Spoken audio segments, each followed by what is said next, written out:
This is Take Two Movie Review. I'm Clinton Johnston. This week, This Old Man Comes Rolling Home. If you're under 35, it's hard to explain to you who Robert Redford is. Breaking out at the very end of the 60s, he ruled the second half of the 70s, helped start the Sundance Film Festival, and by the middle of the 80s, was a legend. He was Brad Pitt before Brad Pitt, too pretty to be as good as he was, and to be as serious as he was about making good movies.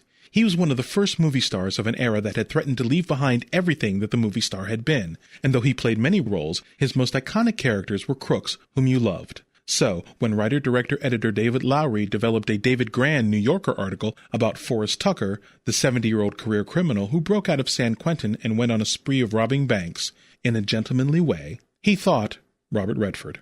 Robert Redford, Casey Affleck, Danny Glover, Tom Waits, and Sissy Spacek.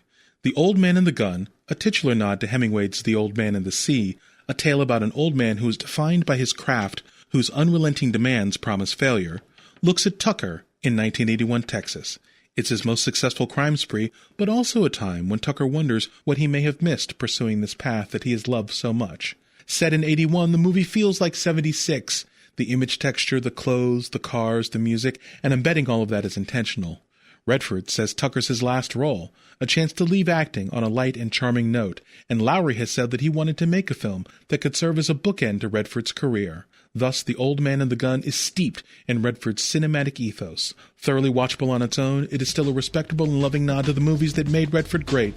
I'm sorry, that Robert Redford made great. This has been Take Two Movie Review. I'm Clinton Johnston. Catch up with us at TakeTwoMovieReview.com and feed us back on our page on YouTube.